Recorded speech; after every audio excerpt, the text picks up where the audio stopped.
Día 16. Hijos amados. En el famoso cántico bíblico de María y Zacarías se nos dice que la llegada de Jesús cumple las promesas que Dios juró a Abraham. Comparar Lucas capítulo 1 versículos 55, 72 y 73 y Génesis capítulo 12 versículo 3, capítulo 13 versículo 5, capítulo 22 versículo 16 al 18. Jesús es el descendiente de Abraham, en quien las promesas de filiación divina fluirán a todas las naciones del mundo.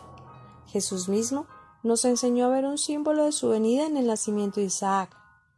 Vuestro padre Abraham se regocijó pensando en ver mi día, lo vio y se alegró. Leer Juan capítulo 8 versículo 56. Por supuesto, Abraham no vio el día de Jesús literalmente. Él se regocijó con el nacimiento de su heredero Isaac.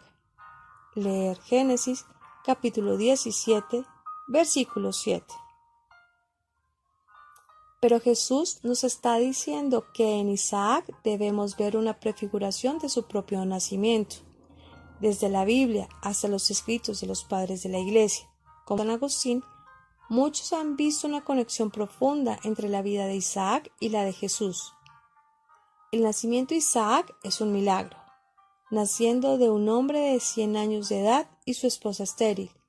Asimismo, Jesús nace de una divina concepción. Isaac es circuncidado para entrar a ser miembro del pueblo elegido, también Jesús. Leer Lucas capítulo 2, versículo 21. Existe un simbolismo aún más profundo en la terrible prueba que Dios le pide a Abraham, que le ofrezca a su único y amado hijo Isaac en sacrificio. Esta historia ha sido interpretada como prefiguración del ofrecimiento de Dios de su único y amado hijo en la cruz en el Calvario. Primeramente, hay que notar en la historia cuántas veces son usadas las palabras Padre e Hijo. Leer Génesis capítulo 22. Isaac es descrito como el único y amado hijo de Abraham. Leer Génesis capítulo 22, versículo 2, 12 y 16.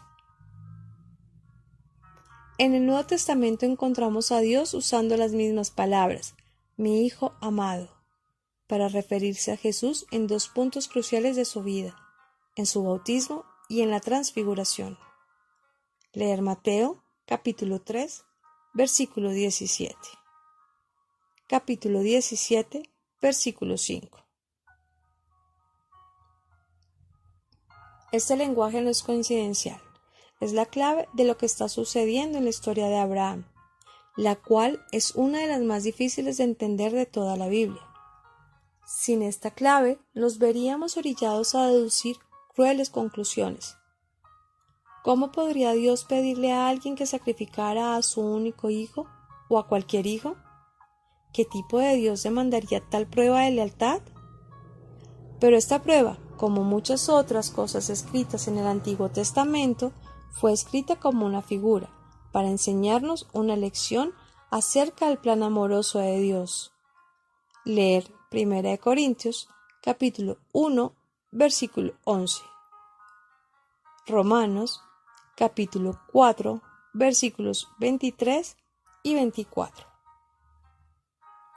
Los autores del Nuevo Testamento claramente entendieron que esta historia no se trataba de un Dios cruel que les pide a sus creyentes que hagan cosas horribles para servirlo.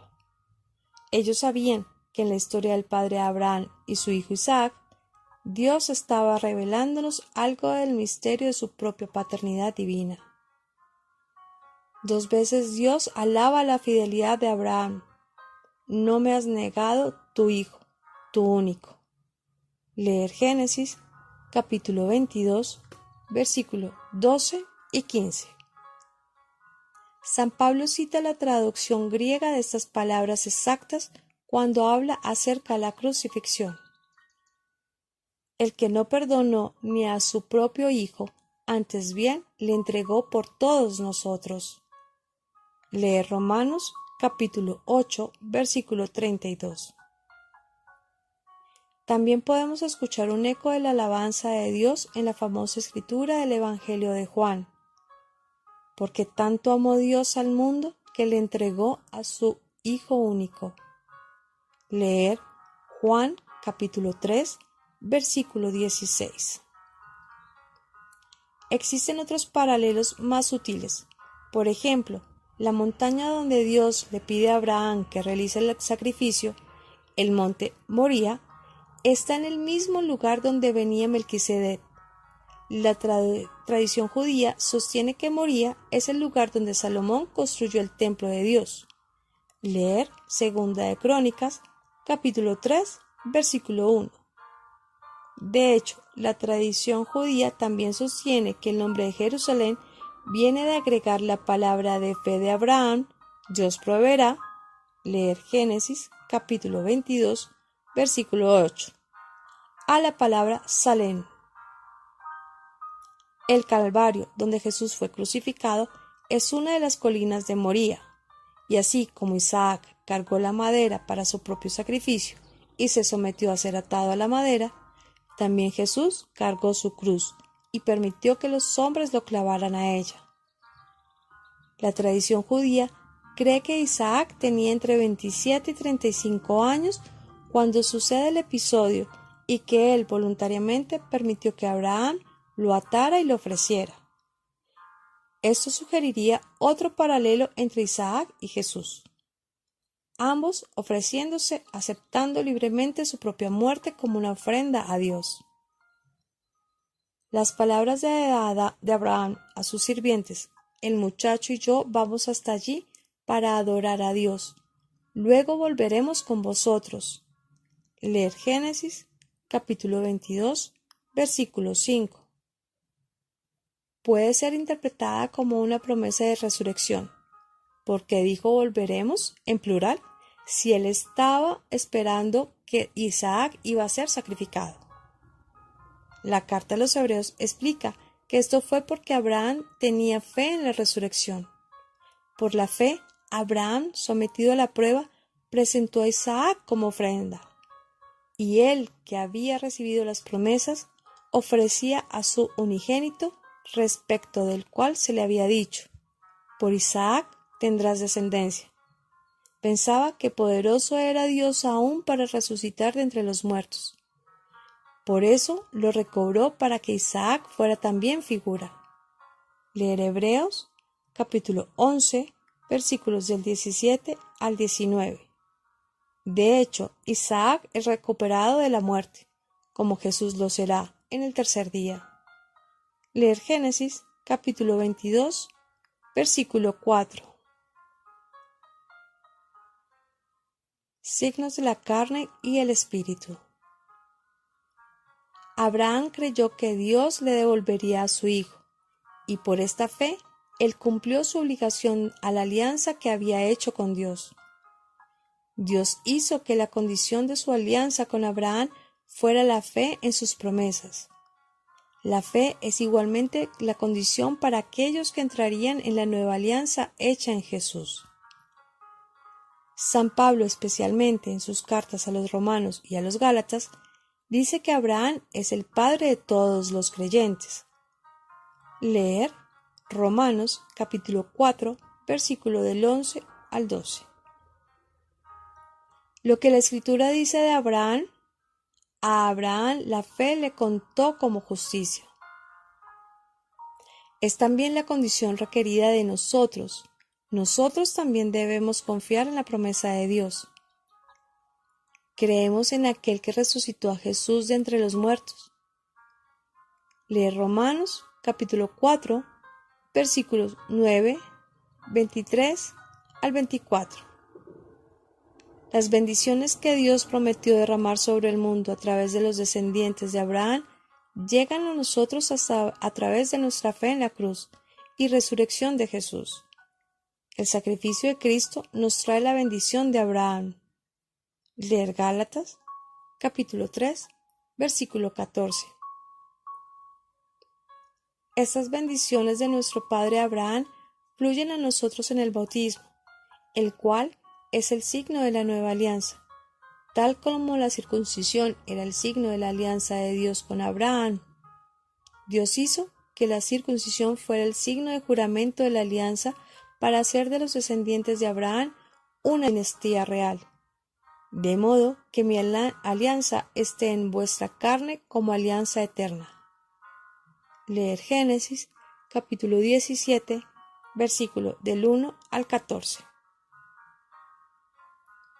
Pero como San Pablo enseña, este signo de la alianza en la carne estaba previsto para que simbolizara el signo espiritual y sacramental por el cual entramos nosotros a la nueva alianza, la familia real de Dios.